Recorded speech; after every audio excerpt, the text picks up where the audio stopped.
The child's voice split the night. Her hands were covered in dirt, her small fingers trembling as she pointed at the garden. Why did they bury Daddy's bones here? My throat closed. The shovel I had been using to clear weeds slipped from my grip. The soil smelled wrong, rich and damp like rot. I knelt, brushed the dirt aside, and the curve of a human rib revealed itself. Not an animal, not a fragment, a man. Beside it, a note sealed in plastic. The handwriting was unmistakable, my brother's. I froze. He'd been missing for 6 months. Everyone said he left, that he walked out, abandoned his child. But my niece's question wouldn't stop echoing inside me. Bones, buried, here? And the world, in that instant, stopped feeling safe.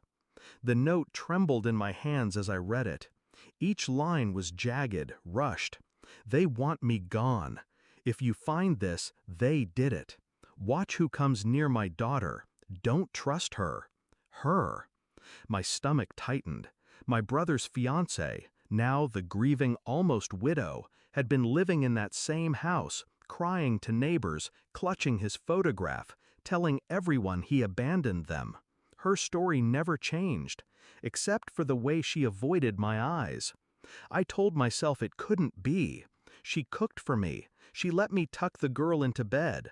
She called me family as if nothing was broken. But the soil didn't lie. Neither did bones. That night I watched her, the way she checked her phone in secret, the way she locked the garden gate, the way she flinched when I asked about him. I smiled through it all, calm, gentle, silent. But inside, my brother's note pulsed like a heartbeat. Don't trust her. I moved carefully. Phone records. I paid cash at a corner store for a burner phone, then slipped into her study while she slept. Her passcode was the girl's birthday. Predictable. I scrolled through hidden folders, texts, deleted threads. A name appeared again and again. Daniel, her coworker, a man she claimed barely knew her. The messages weren't about work. They were confessions. It's done. He won't hurt us anymore. Another, bury it deeper. No one will know. My pulse stayed steady. My hands didn't shake.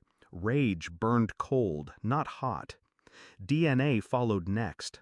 I plucked a strand of the child's hair from her brush, sealed it in a bag, and mailed it to a private lab.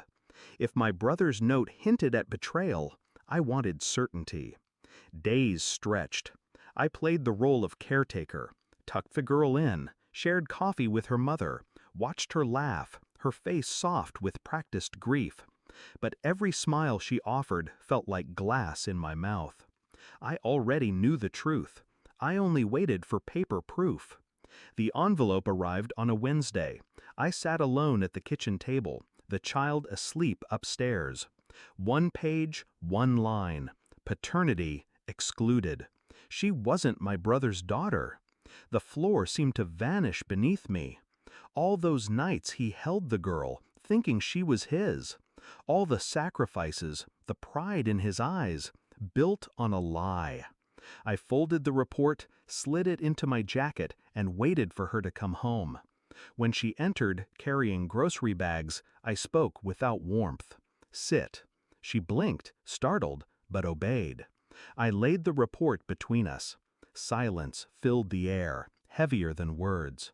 She scanned the page, her lips parting, her skin draining pale. No, that's not. Her voice broke. Mine never did. Who is Daniel?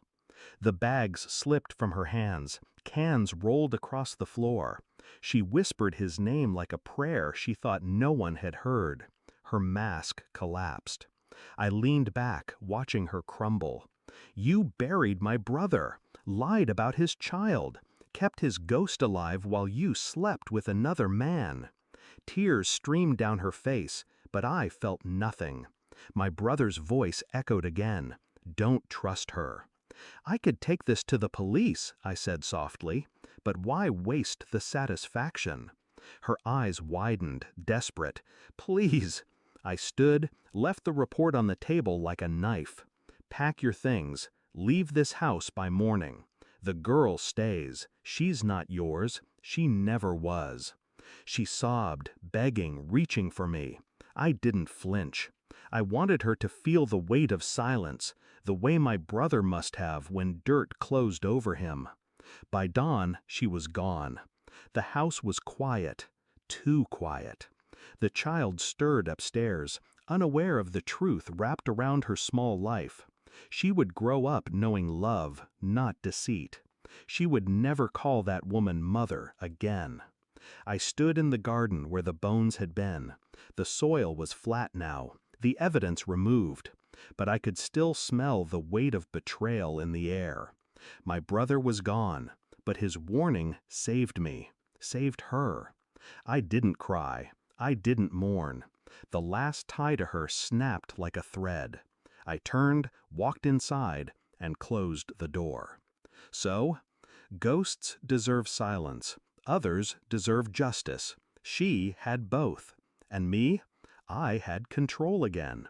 Sometimes the cleanest revenge is leaving someone to live with a truth they can never bury.